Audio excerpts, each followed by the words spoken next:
paganism, this morning I just had Christmas in my head, and this topic kind of went into my thoughts to talk about. Before I start, this video isn't to offend anyone or to change or offend in a way if you don't celebrate Christmas. I'm not here trying to change your opinion. You've made that decision, you should stick to this decision. This is video more so for the people who are unsure and trying to make that decision. So you're probably wondering, I thought all Christians celebrate Christmas.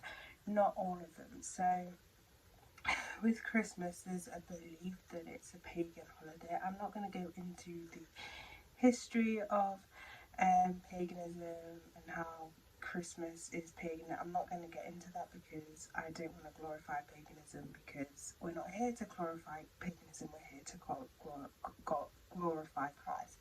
Now, as a Christian myself, which is just over a year, so I have had a Christmas where I have been saved, which was last year, obviously, but anyway. So for me, how I look at it and how I answer it is, on Christmas now I celebrate the birth of my Saviour. Why should I stop celebrating the birth of my Saviour because someone says it's a pagan holiday, when I'm not celebrating the paganism aspect of it? I'm celebrating the birth of Jesus. Now obviously there's other aspects of Christmas that I will include, like giving presents, because Jesus teaches, is a great teaching, to be generous to people, and it's a way of giving presents as like a thank you. So thank you to family members, thank you to friends for being there. Obviously though, there's a danger of it where people, parents, go into debt because of it, which shouldn't be a thing. You shouldn't be going to debt around Christmas. And I know some people walk around Christmas, Christians that celebrate Christmas actually don't do the present thing, which again is fine. They don't have the Christmas tree, again, is fine, but they do celebrate their birth of their Saviour. Now it reminds me of the verse in Genesis when Joseph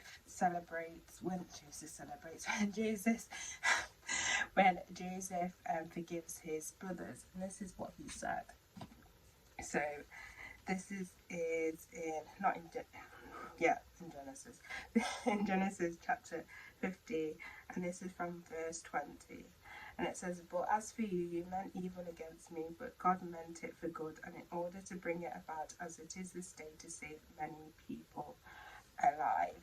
So Christmas may have started as a paganism, celebration, but Christians then picked that day to celebrate the birth of their Saviour. So what the enemy did for bad, which is paganism, but then what good did, which was change it to celebrating the birth of the Saviour. So for me, if I'm celebrating the birth of the Saviour, why should I change because someone says it's paganism? Because I'm not actually doing I know there's debate whether giving presents, having a Christmas tree, but at the end of the day, with me and the Christmas holiday, Jesus comes at the top. Jesus comes at the top of everything, even of giving presents, that sort of thing.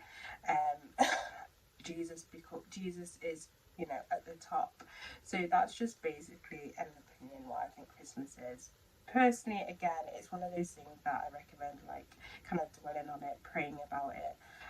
But as I said, even around Christmas time, guys, people get saved around Christmas time. People meet Jesus around Christmas time. People discover the grace of Jesus around Christmas time. Again, bringing that back to what evil meant for bad, God meant for good. And you know what I mean? There's people are saved around Christmas as well. So it's that sort of thing that, again, as I would say, why would you not celebrate Christmas? Why would you not celebrate Christmas? I mean, it's in the name, to be fair, Christmas, even though I know people now use Xmas to shorten it, but that is this world. But as I said, why would you stop celebrating the birth of Jesus because someone says that it's paganism? As I said, there's different aspects. You turn,